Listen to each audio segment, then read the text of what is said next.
It's Brian and Pam. Welcome to episode 30. Wait a second. Anybody sitting here? You are. I am now. Well, it's Brian and Pam. It's Pam Landry.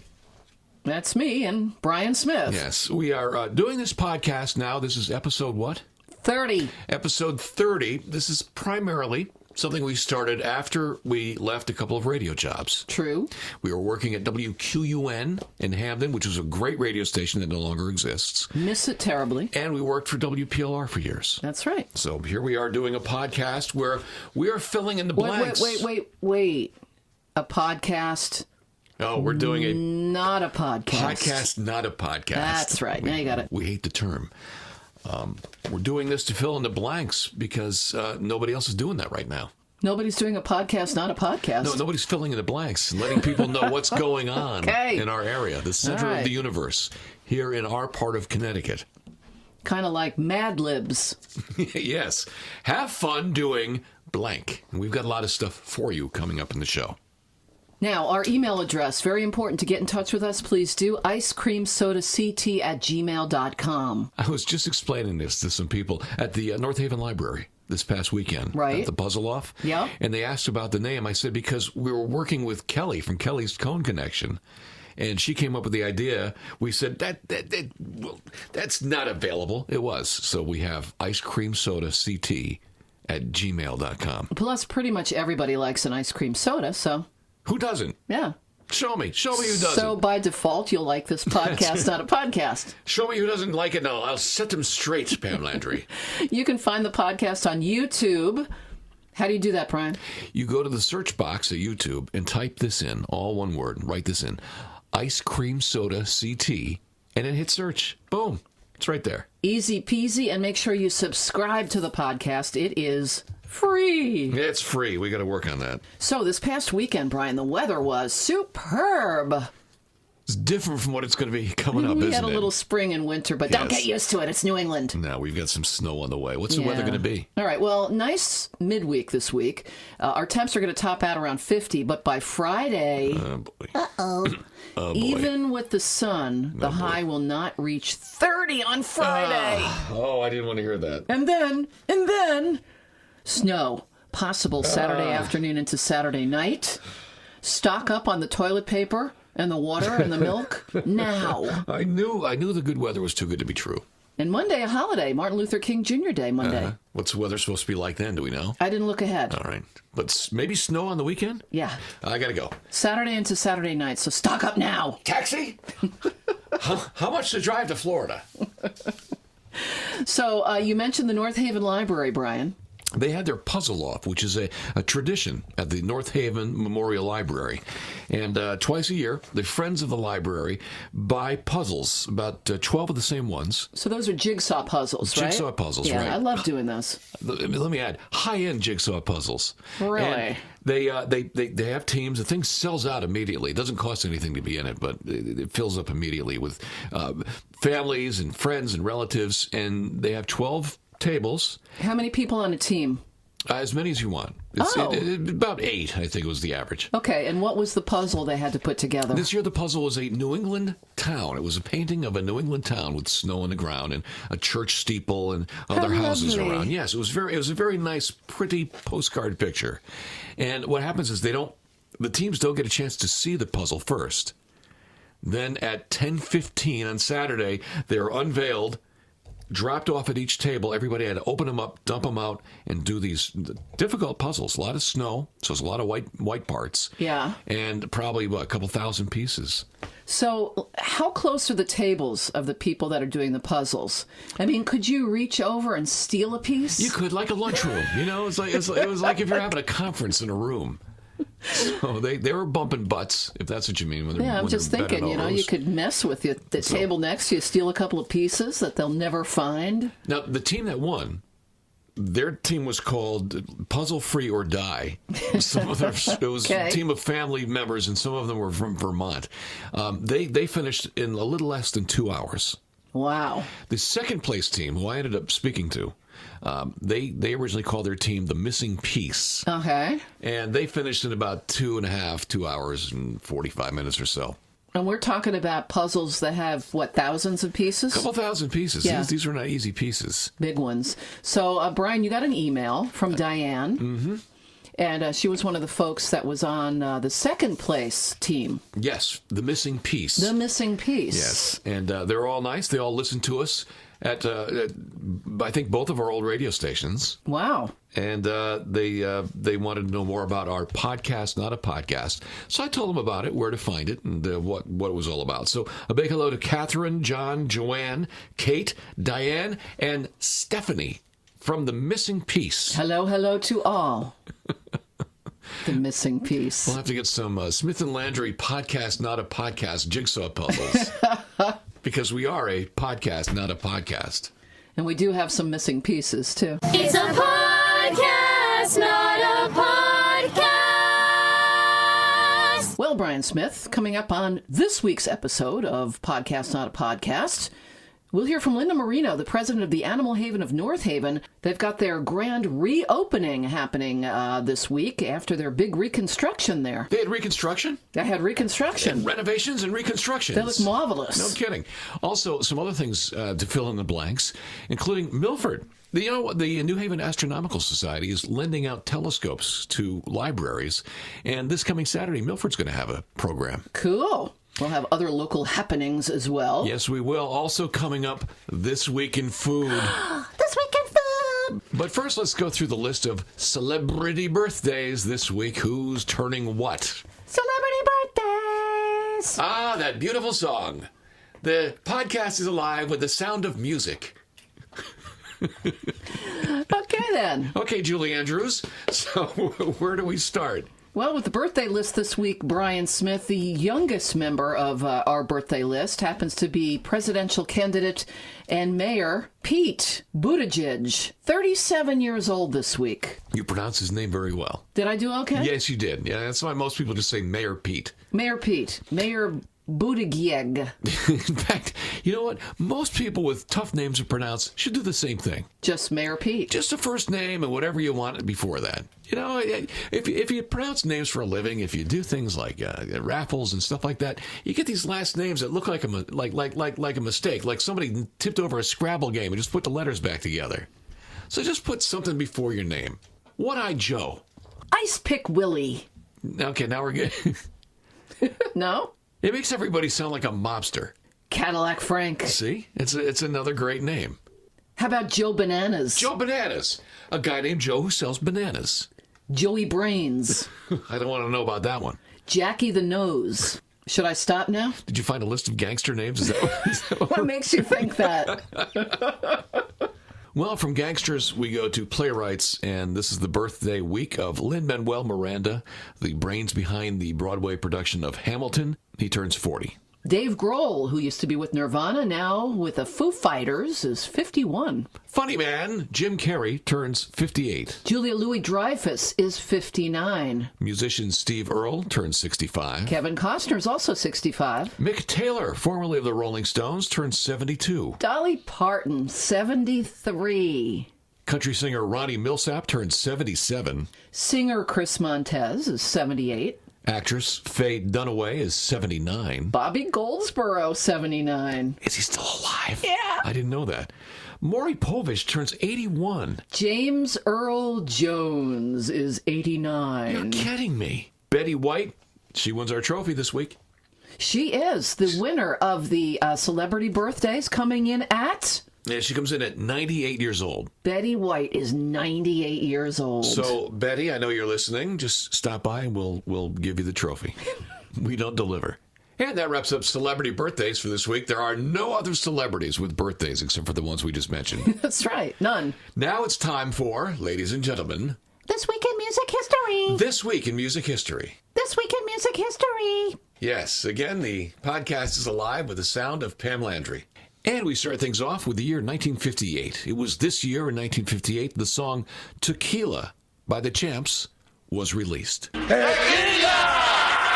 And it was this week in 1961 the Supremes signed a worldwide recording contract with Motown Records. You know, and speaking of the Supremes, Pam Landry, I was. this week, 9 years later, this week in 1970, they went from that first contract in 1961 to 1970, Diana Ross making her last appearance with the Supremes at the Frontier Hotel in Las Vegas. So what you're saying, Brian Smith, is that this week in music history was a big one for the Supremes. Right, kind of their big start, and then the last appearance of Diana Ross with the band. Okay, well, this week in 1962, Chubby Checker went to number 1 on the U.S. singles chart with The Twist.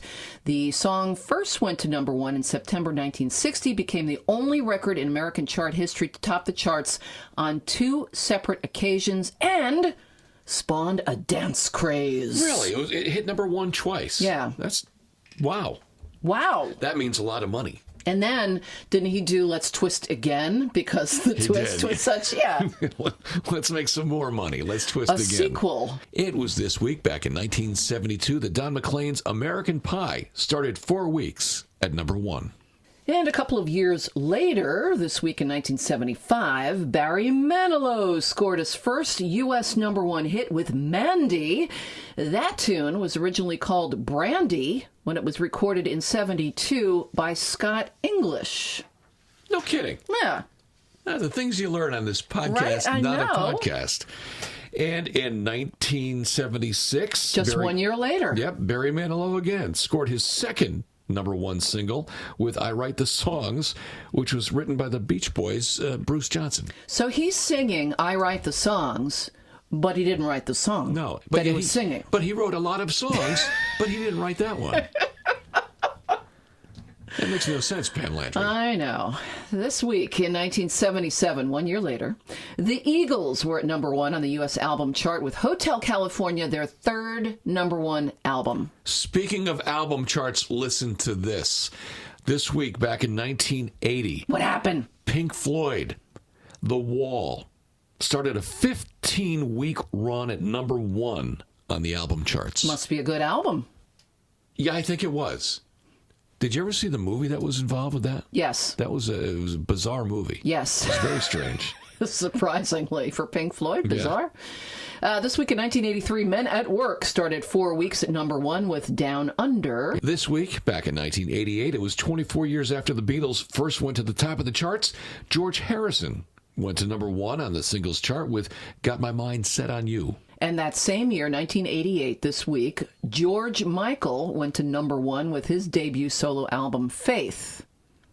And this week in 1992, Eric Clapton recorded his Unplugged sessions for MTV. That's where the unplugged version of Layla came from. That is correct. Recorded in New York City. 1992.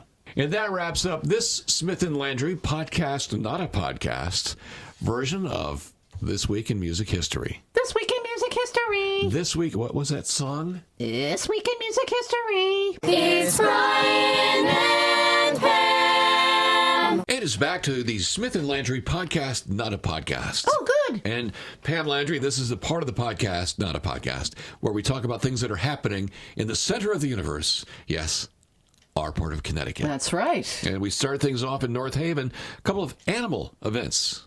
Yeah, well, this is big. The Animal Haven of North Haven, they've been doing a multi-year reconstruction of the shelter. And What happened to the shelter, Pam?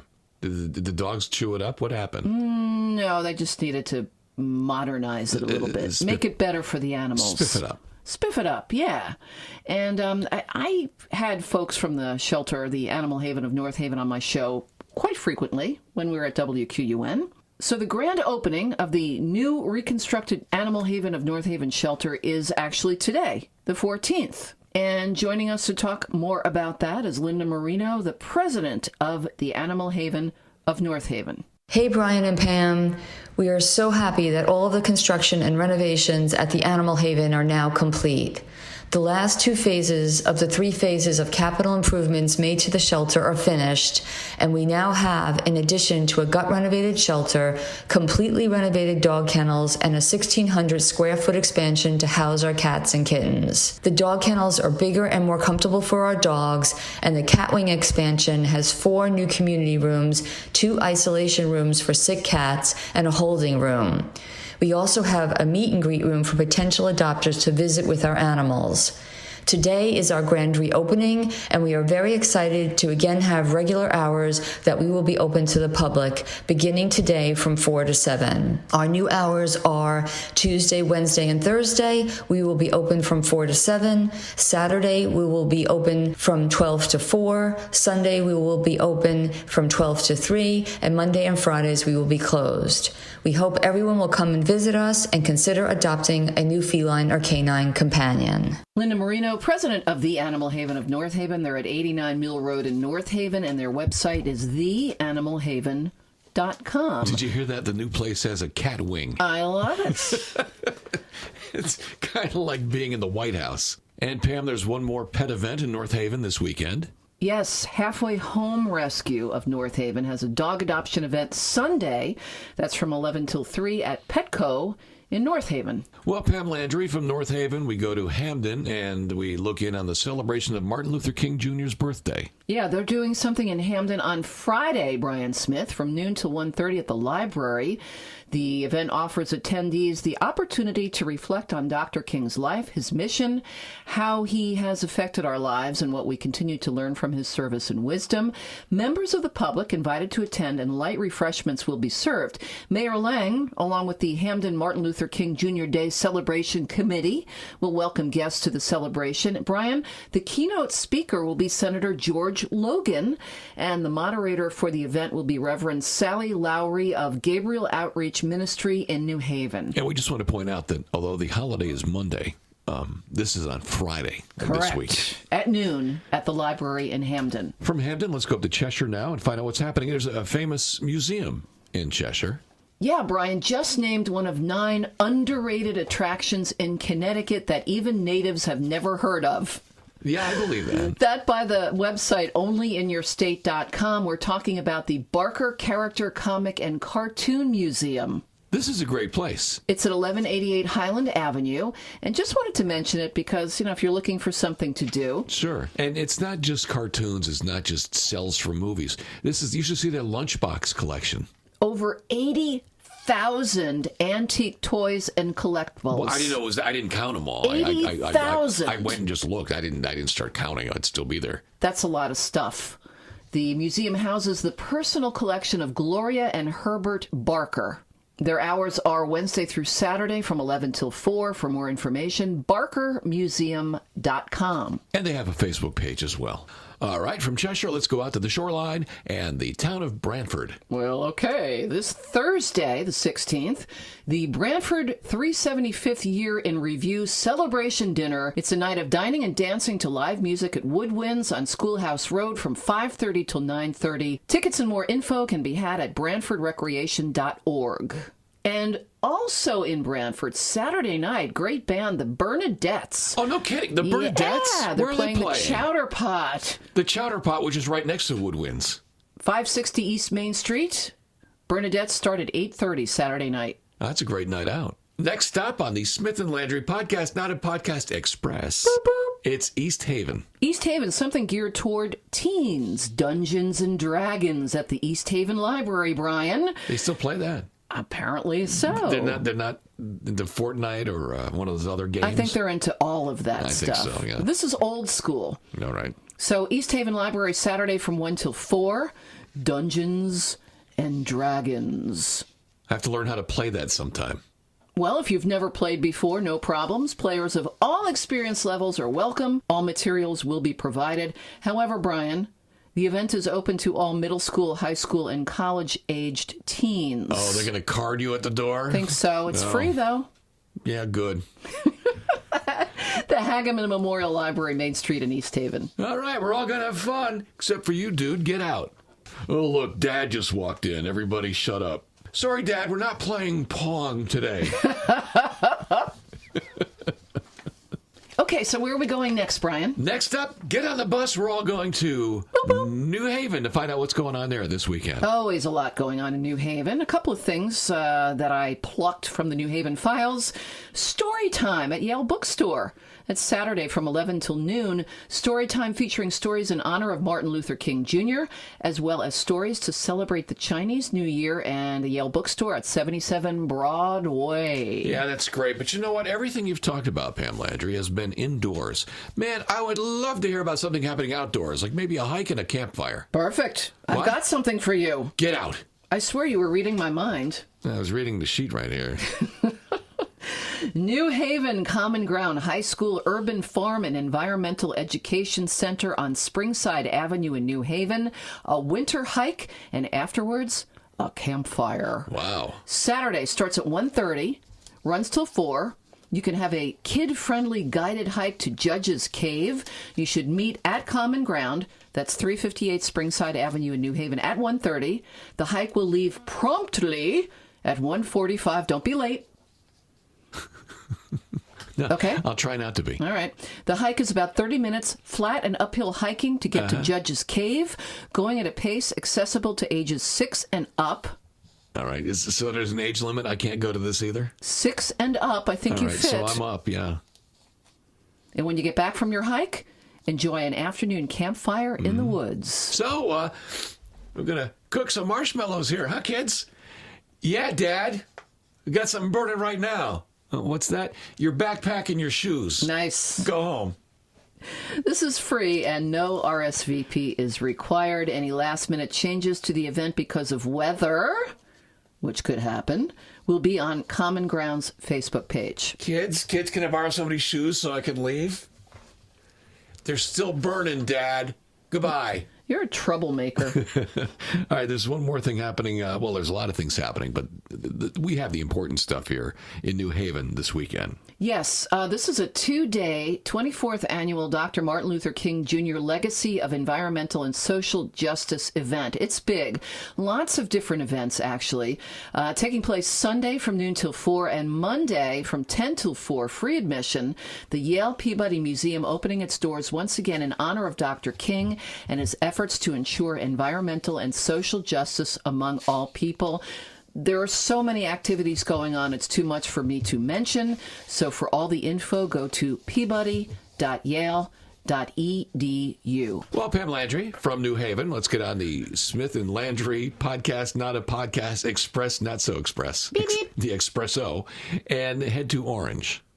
Well, always worth a visit is the Pez Visitor Center, 35 Prindle Hill Road in Orange. Yes, it is. That's a lot of fun. It is over 4,000 square feet of fun, dedicated to all things Pez. And their hours there Monday through Saturday from 10 till 5, Sunday from noon till 5. For info, pez.com. I took this tour with my cousins. It smells great. You could get a sugar high just from walking through the place. Who doesn't love Pez? Everybody loves Pez. I'd like to let's get them on the phone and see if they want to do a contest. I'd like to take a Pez shower with my clothes on. That could be painful. It would be a great contest. Getting hit by Pez. You could just stand there and get doused with Pez. Okay. They could be rejects. You All right. don't have to eat them all. I guess they couldn't sell them again once they used them like that. No. From Pez in Orange, it's time to go to Milford. And this is that thing we were talking about. This is the New Haven Astronomical Society is letting some libraries use telescopes, and you can borrow the telescope with your library card. Very cool. This Saturday, 10:30 to 11:30 at the Milford Library, a beginner's astronomy program. Learn how to use a telescope and star charts to spot planets, stars, and other objects of interest in the night sky. It is conducted by the Astronomical Society of New Haven, and the library would like you to register by calling them at 783-3292. And that is 10:30 on Saturday morning. 10:30 Saturday morning. So bright and early. Yep. Yeah, you'll be a little blurry, but once you get there, you'll see the stars in the sky. And then Saturday afternoon, there's a workshop for artists at the Milford Arts Council. This is really cool, and it's also free Saturday afternoon from 1:30 till 3:30 at the MAC, the Milford Arts Council at the Railroad. You can learn how to make paper, ink, and other art supplies from materials found in nature. A Milford artist named Brittany Garth creates paper from local plants, ink from berries, pens from stems, and more, and she's leading a free workshop on how to do all this. Why doesn't she just get a job and buy them? That's very cool. It The is cool. workshop is sponsored by the Milford Land Conservation Trust. That's one way to get out of buying stuff. Hey, it's another birthday card from Brittany. Really? What's she making on this time? What's all rhubarb leaves? Can't read it. There's another. Oh, I'm itching already. Did she do it on poison ivy again? It's a podcast, not a podcast. Now we're back with the podcast, not a podcast, and this week's edition of This Week in Food. This Week in Food. And I wonder if we could change the song a bit because we have a special feature called This Weekend in Food. That might cost extra money. This Weekend in Food. All right. This Weekend in Food, Pam Landry. Yes. Yes, it's a public service now in case you want to jump around the country and find out where you can have some specialized food. What's happening? This Weekend in Food, it's the 29th annual Frog Leg Festival in Fellsmere, Florida. One of my favorites, Brian, Cheesapalooza in San Francisco. You know what? I wonder if they have T-shirts. I wonder if they have rice-a-roni with cheese on it. Oh, that sounds good. It's Bean Weekend in Fargo, North Dakota. They need to generate some heat up there, probably. So, perfect. This next one's for you. Oh, the Winter Wine Festival in Newcastle, New Hampshire. Figured it'd be great for you. You love the wine. Mm-hmm. It's the Beer, Bourbon, and Barbecue Festival in Brooklyn, New York. That's a lot of B's. Now you're talking. I want T-shirts for all of these. Beer, bourbon, and barbecue. 3 awesome things. Next week, by the way, it's Mohegan Sun's Restaurant Week. A lot of restaurants at Mohegan Sun, a lot of the good ones.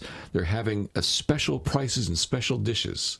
And it all happens to be, by the way, the same weekend as the big boat show. The Hartford Boat Show happens at Mohegan Boats Sun. and food. Yeah, what could be better? Perfect. It's all on their website at mohegansun.com. Find out more there. And aside from Restaurant Week at Mohegan Sun, there's a lot of special days coming up this week in This Week in Food. Notable among them, Brian, National Hot Pastrami Sandwich Day, January 14th. Oh, you can stop right there. You had me at hot pastrami. That's excellent. Also this week, January 15th, National Strawberry Ice Cream Day. What a great dessert after a pastrami nightmare. Same day as National Bagel Day. I'm thinking this all together just make a great sandwich. Yeah. And keeping the specialized food days in mind, January 16th is National Fig Newton Day. I love Fig Newtons. You like Fig Newtons? I do. But I want the traditional ones. I don't want, they have all these different flavors now. You don't want the fig knockoffs? You want the actual Fig Newtons? They have, strawberry ones. Yeah. And it's got to be the Fig Newton. Also, January 16th is International Hot and Spicy Food Day. So you could have a hot and spicy Fig Newton. If they invented that, I would eat it. And now you've had the rest. It's time for the Fig Newton Habanero. Oh. And one more story in This Week in Food, and it deals with a clip that's been on the news for a couple of days. Are you familiar with the show Family Feud? Family Food? Family Food Feud?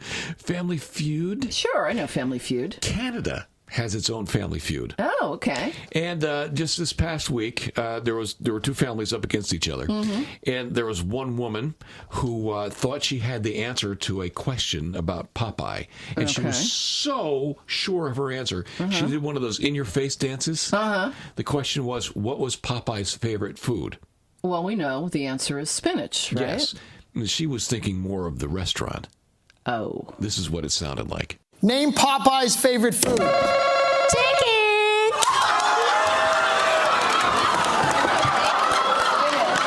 Show me chicken. Spinach, Sherry. Show me spinach. Show me. Well, in her defense, she was young. She didn't know Popeye, the character, probably. She didn't know that he liked spinach. She was so sure of herself. Oh, the dance she did was shameful. And that wraps up This Weekend. What do we call it? This Week in Food Shaming. This week in food shaming, and that poor lady. That could be a new segment. Well, we'll look for something next week. And if you have any suggestions for us, ones that aren't too obscene, you can always email us at the Smith & Landry Podcast, Not a Podcast, special for you email address. And that is icecreamsodact@gmail.com. which is also food. Indeed it is. It's a food-centric program. A very good food. So again, we appreciate all your emails, and a big hello to all our friends that we met this past weekend at the North Haven Library Puzzle Off. And a special thanks to Linda Marino of the Animal Haven of North Haven. And a big thank you to Holly, who runs our social media here. She's the one who reads your emails first at our Smith & Landry Podcast, Not a Podcast. Thanks, Holly. Have we finished everything? Are we done? Are you full? Never, but I could use some fig Newtons and pastrami. I think we're done. Are we done? I think so. Well then, Pam Landry,